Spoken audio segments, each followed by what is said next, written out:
Well, this is the second today in a series that I'm doing on the idea of home. Last week, we looked at the fact that your home can be many things. It can be your house, it can be your parents' house, it could be your family, your community, your country, your planet. Even the universe is really your home. But the door, I think, that we said last week to all concepts of home is in the heart. It's the identification with that divine nature, the I am. We access home, that I am, through our hearts.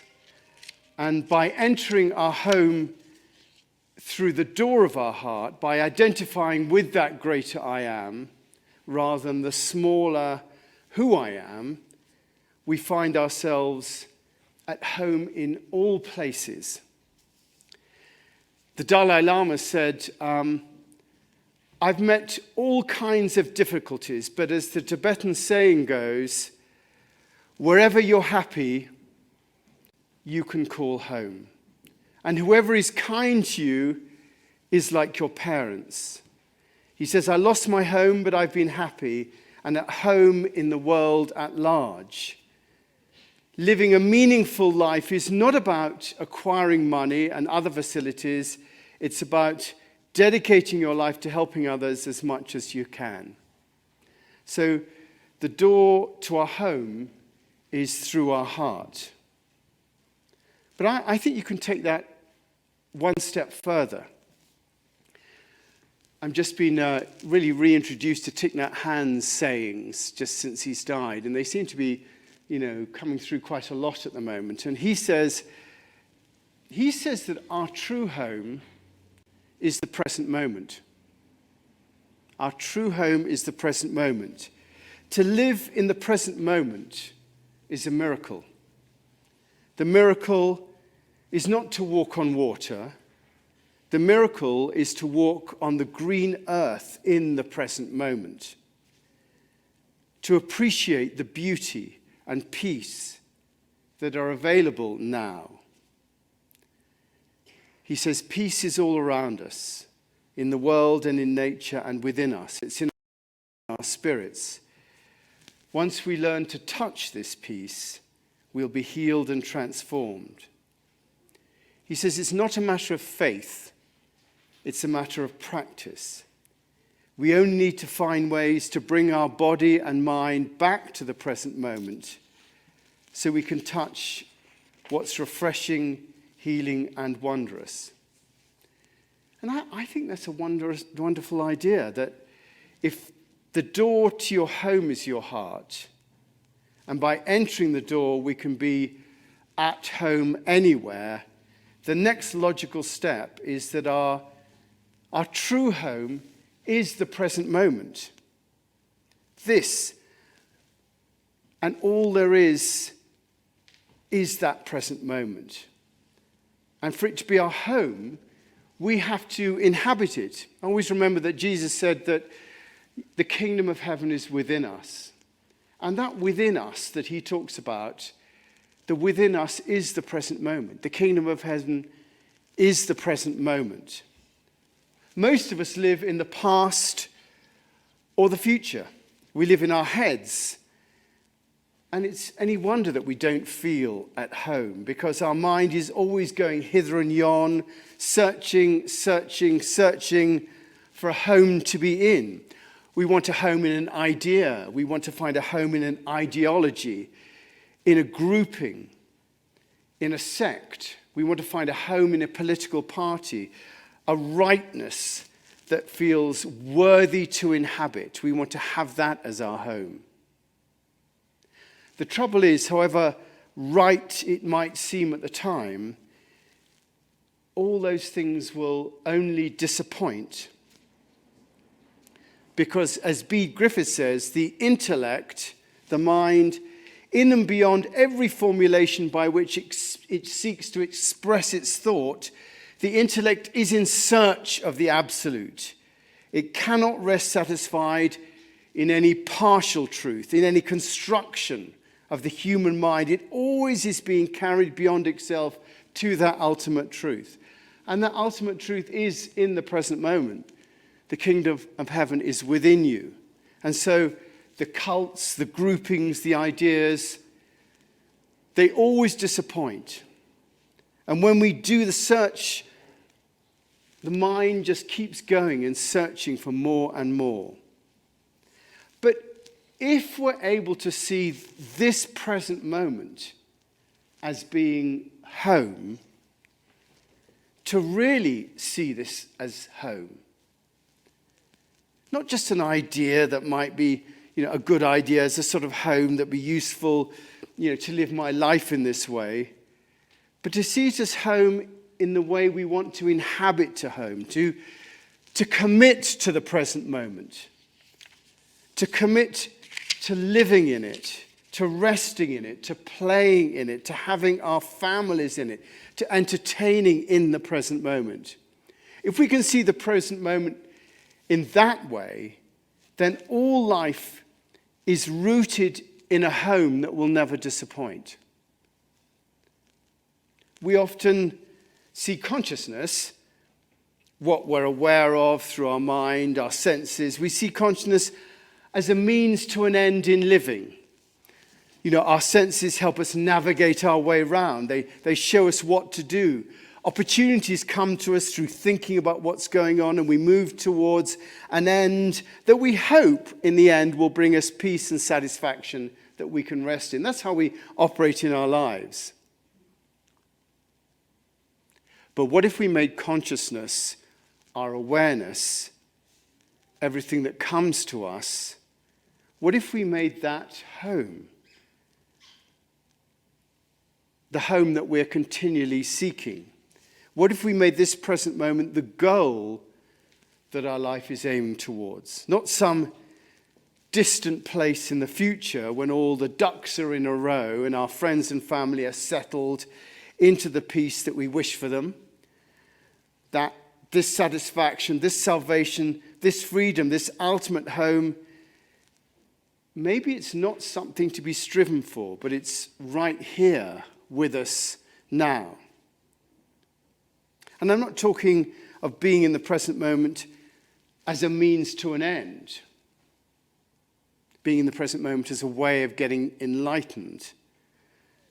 I'll treat people better if I'm in the present moment. I'll be a better human being. I'm talking about the present moment, this now, as the end in itself.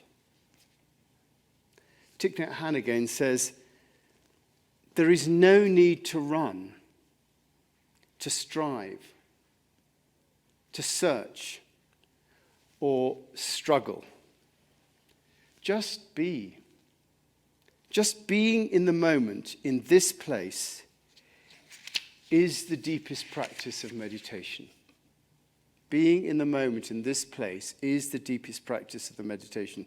Thich Nhat Hanh says, most people cannot believe that just walking as if you've nowhere to go is enough. The Buddha said, my practice is the practice of non-practice. That means a lot, to give up the struggle, to allow yourself to rest. Thich Nhat Hanh says, people talk about entering nirvana, but we are already there. Again, the kingdom of heaven is within you. Aimlessness and nirvana are one. Aimlessness and nirvana are one. Many of us have been running all our lives. Why don't we try practice stopping? To inhabit the present moment is to stop running. To stop running even with the pain that we have as well as the pleasure. To not look for an escape from that suffering. To not look for a way out. It's to give up to what is. And I'm just going to give I always give this disclaimer. Yes, I think we should always take our meds. Yes, no, we should not stay in abusive relationships. All those things still count. You shouldn't just suffer. But that concept of staying with suffering rather than getting rid of it with drink or whatever you get rid of it with, or trying to get rid of it, is what we're talking about here.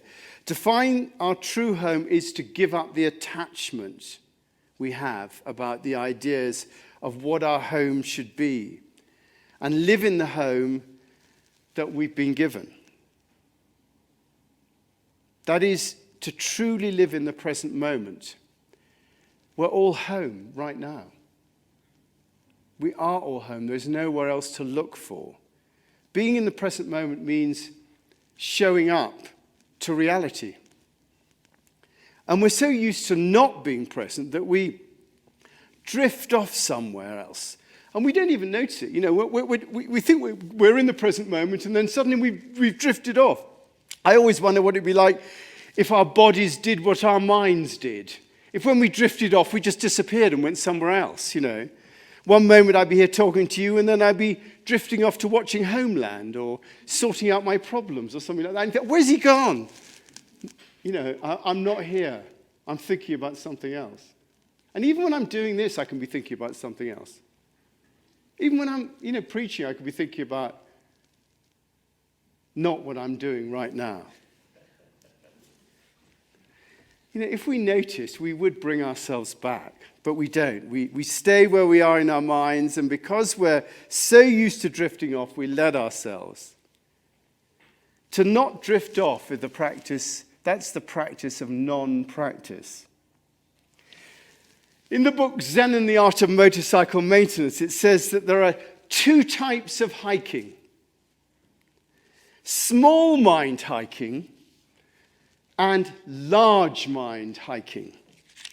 Small mind hiking, you're going through all the beautiful countryside, but you're doing it thinking about your problems. You're not really present. Large mind hiking means being aware of everything around you, the trees, the grass, the mountains, your footsteps, and it suggests that one of the ways to remain in large mind hiking is to be aware of your breath. There are lots of ways of staying in the present, but in that book it's just the breath. It works with any senses, but staying with what is. So the amazing thing is that being present is all of it. Being present is everything. All of spiritual practice. All of transformation. For to be present is to fundamentally let go of everything else that's in your mind. You have to let go of, first of all, your identification with your mind, because, of course, you're not your mind. But we forget that and we just identify with it. Your mind wants you to own everything that happens. Your mind wants you to own it. Your mind wants you to name it, decide on it, advise you on it, which leaves very little space for you to be present. We're always busy trying to work out what's going on and what we're never able to be simply present, which is why that lovely mantra of Meister Eckhart is so great. The meditation mantra. He says that meditation is wanting for nothing, willing nothing, and knowing nothing. Being in the present moment is wanting for nothing, willing nothing, and knowing nothing. It brings you right into the present moment because you acknowledge that you want for nothing. There is nothing to work out because most of our working out is about how to get more, or at least how to get the best out of a situation. It's about how to get mine. What's the angle for me? What should I do next?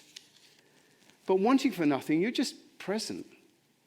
And then, because you know you want for nothing, consequently, you don't need to will anything.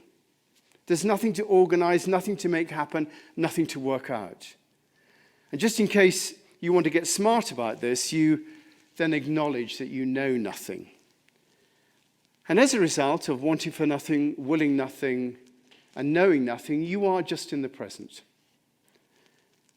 the true nature of poverty. That's what true poverty is just being in the present moment, not trying to get something else.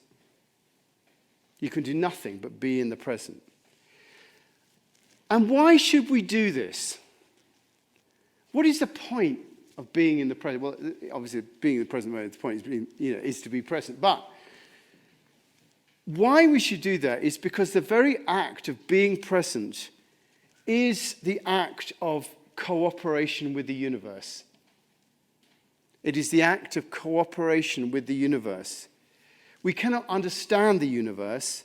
All we can do is offer ourselves to that creative power that we are part of within it and that is within the universe. And to this end, the universe gives us a home to live in and make our contribution from, which is the present moment. The present moment is the home that the universe has built for us to live in. Not that we should never think, obviously. Plenty of things to think about and to work out, from homework to astrophysics. It's all important. But if we're looking at participating in the work of creation, if we're looking at a fundamental place to be spiritually, then it's the present moment that we need to attend to. Right here, that's what we're about. In different situations, you've got different priorities. The NFL has different interests. Our children's teachers have different interests. The government has different interests, as they do making films and directing traffic. They're all things that have to be done. All those aspects of work require different skills. But the home that we're given to live in, the one that was built by the universe, that enables us to participate in the evolution and transformation of consciousness, that is the present moment, and that is the game that we are about in this room right now and at home. We're in that game. By performing the extremely complex action of being present to all creation, we develop a unity and wholeness with the universe that's unique. And that's the game of the spiritual life, to connect. Being present is the ultimate sacred right. It requires no guile, no cunning, no plan or forethought. It just is. So this moment, this being present, is both our true home, and because we're working with creation, it's our office as well. So the present moment is both our home and our office, the place where we do the work of creation. I always think it's interesting that a church service is called a divine office. Do you know that? Services are referred to as divine offices. And the word office comes from two Latin words, opus, which means to work, and facere, which means to do. So the divine office is to do work. Opus and facere, to do work. The divine office, services, is the doing of work in the transformation of consciousness. And this here then is our home and the place we do work. The present moment is our control room as we engage in the business of the evolution of consciousness. To try and do it anywhere else, to work out great ideas, is ineffective. It has to be done in the present moment, because here is where the divine within us, the great I am, and the divine in creation, the same great I am, here is where they come together. I look out through my consciousness from the same I am that you look at me from in your consciousness. In this state, we do the business, the office, the work that we do here. It is an act of will to stay in the present moment. And that act of will is the act of letting go. It is the ultimate, it's just the act of letting go. It is the non-practice that the Buddha talks about. It is the resisting the temptation to leave, the letting go of our attachment to what might be and embracing what is. Like the desire to get up and have a cup of coffee now from here, or the desire to think about lunch, or to daydream about something else. All we have need of is this present moment. And that's not an idea, it's a reality. Thich Nhat Hanh again says that our meditation should be as effortless as a pebble lying on the ground. And as the present moment is the meditation, our being in the present moment, our meditation, our being in the present moment should be as effortless as a pebble lying on the ground. And when a pebble lying on the ground, it just lies there. It doesn't do anything to lie there. It just is. It doesn't think, oh gosh, I should be up, I should be running about. No, it just boom. And us being in the present moment is the same thing. We should have the effortless of just lying there and being in that present moment. To be in our true home is effortless. The effort is all about resisting it, trying to be somewhere else. But in reality, we're resisting the universe. And that's altogether too much for anyone to resist and to stay at peace. I thought it might be an idea to have a go at just staying in the present moment. So I've got a few little things that I thought we might do. So first of all, I want you to stay with this gong and stay with the sound. And when you find yourself moving away and thinking about lunch or whatever it is, just put your hand up. Just see if you can stay with the sound in the present moment.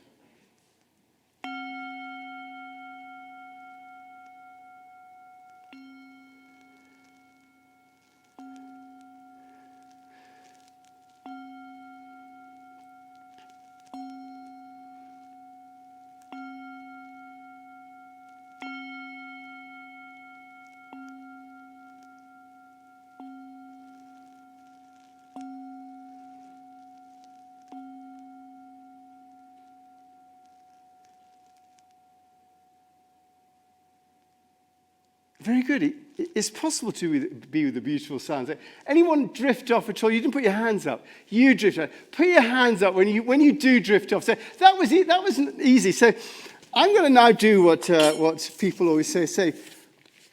I'm now going to read something, and I want you to put your hand up when you lose interest in it. Landa, Maria, Box 581, Carbondale 81682. Landa, Maria, Carbondale 81623. Landau, Denise, 23 Dakota Meadows Drive, Carbondale 81623. Landing, Tom, 308, Past Road. Landing, Bill and Mandy, 45 Narrow Way. Sultan, Mary, 915 East Hopkins Avenue, 925-6192. I've always wanted to read from the phone book and have people listen to it. Salvador T, 112 something, 863778. Now, you get the idea. I mean, the fact of the matter is that when things are boring, it's much easier not to be in the present moment when you get bored, when you don't want to be here. You just drift off somewhere else. And we do it all the time. And, if you intentionally do it, I'm going to think about that. That's great. Driving's another thing. How many of us are really there when we're driving? We're there, we're sorting the problems of the world out. Oh, my goodness me. It brings us up to the present moment. I've got a few tips about helpful ways of staying in the present moment. Notice what you're experiencing through those three senses. It's the idea to notice what you're experiencing in sound, sight, and touch. When you want to get it back into the present moment, you can actually just notice those things. It'll bring you straight into the present moment.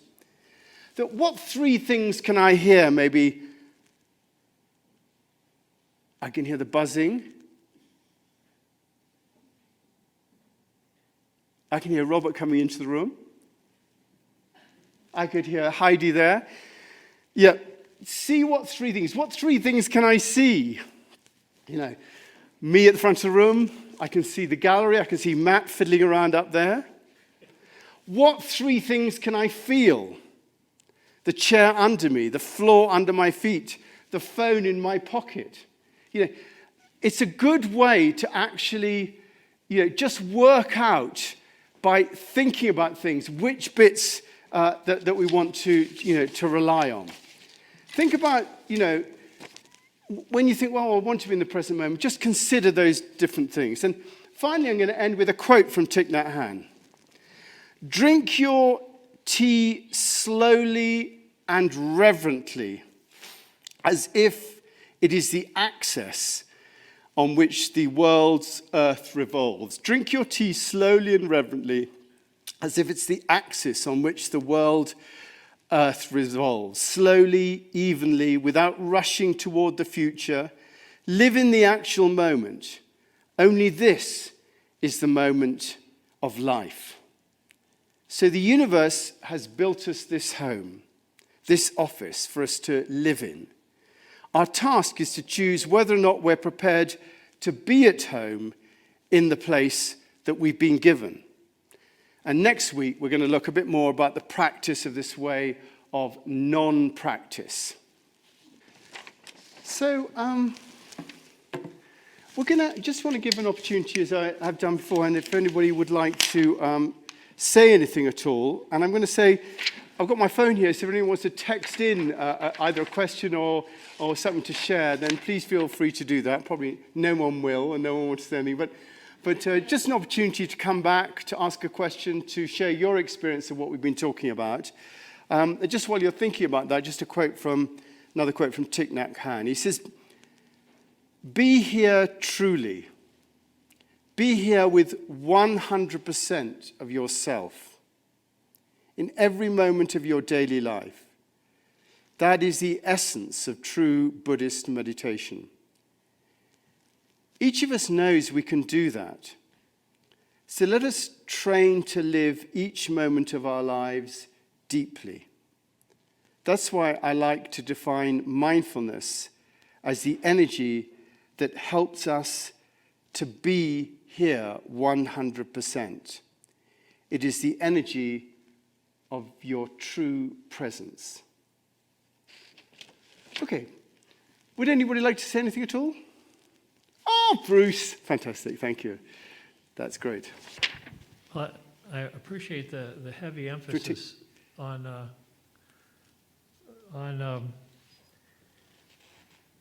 trying to be present and mindful. Yeah. But how do we do the and both? In other words, mindful creativity, mindful work,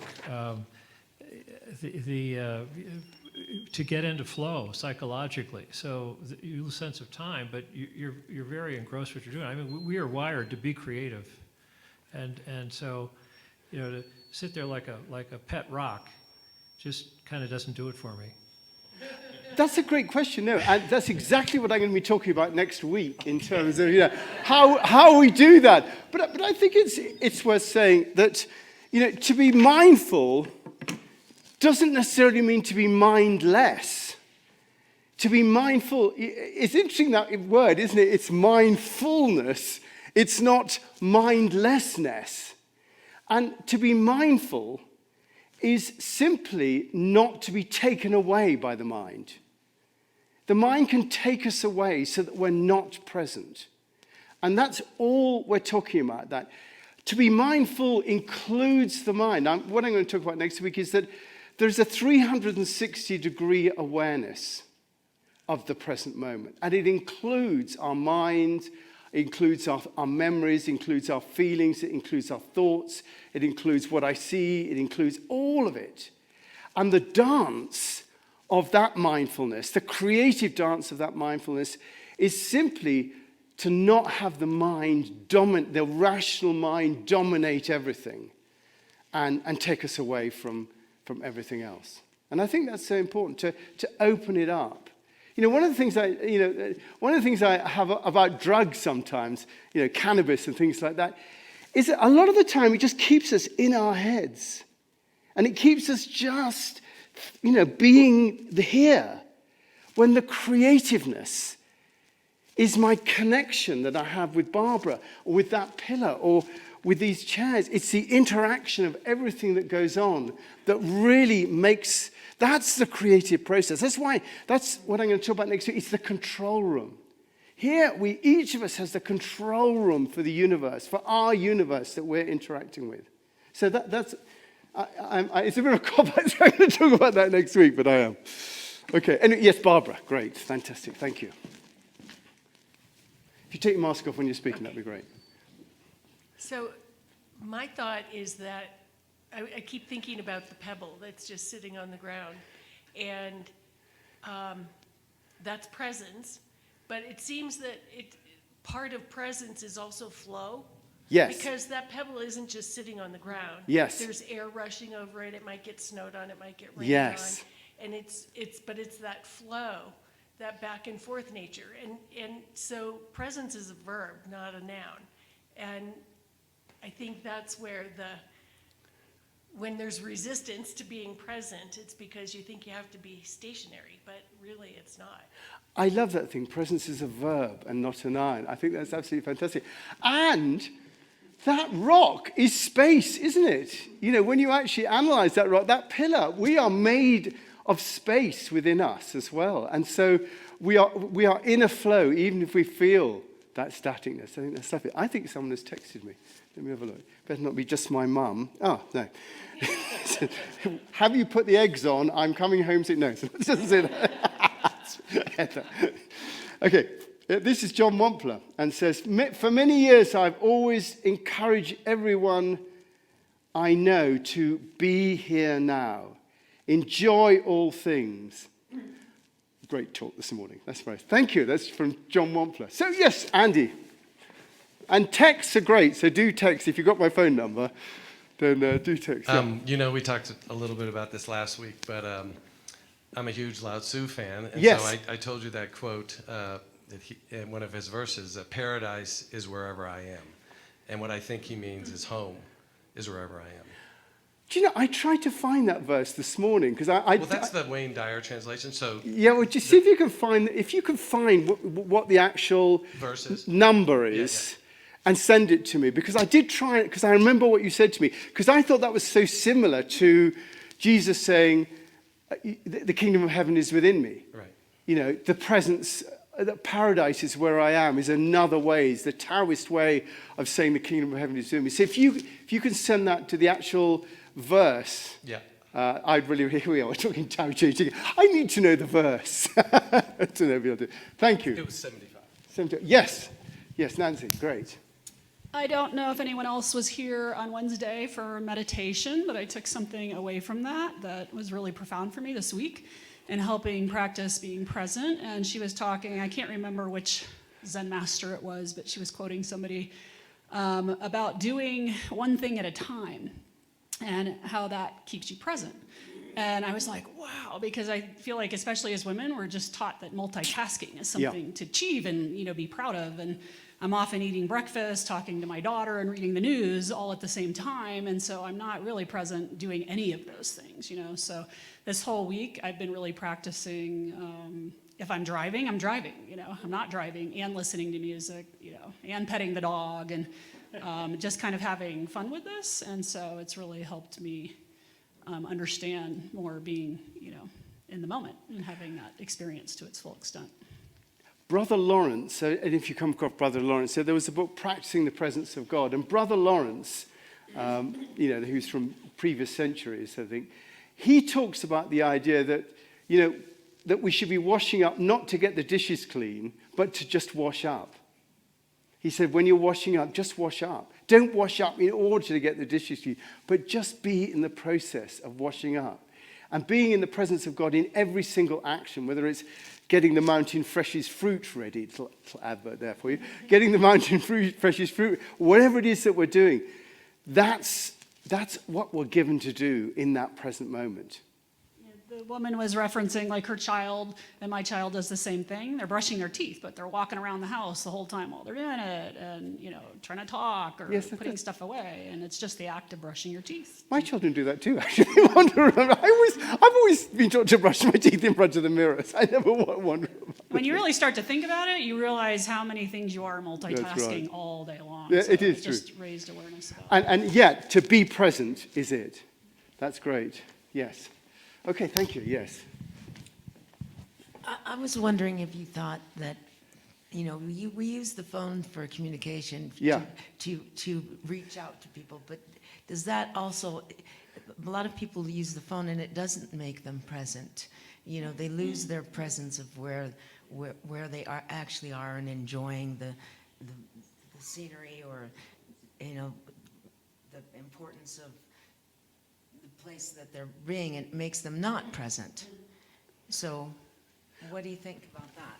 I think that's absolutely right. I mean, there was I saw, when I was researching this, I saw an advert, a cartoon. I can't remember what the punchline of the cartoon was, but it was a dinner party, and they were all on their phones. They were all just on their phones in the dinner party. And that's just what happened. And I see people, these electric scooters. I see people on their phones going through town on their electric scooter with their phones out like that, And their bicycles. And you see people on trails doing that. I always say when Heather says to me, why are you doing that? I say, well, I'm just looking at the trail to make sure I know where I'm going. Or when I'm watching television, she says, why are you on your phone when you watch it? I always say, oh, no, I'm just seeing who that character was. But I think your phone can, it can aid you to be in the present moment in terms of things like that. But it does tend to take us away. And as we scroll, they call it doom scrolling now. You just go through it all like that. Anybody else? Thank you for all those contributions that you've made. I'll just get my phone just to check that, yes, that I have put the eggs in. Good, fantastic. So.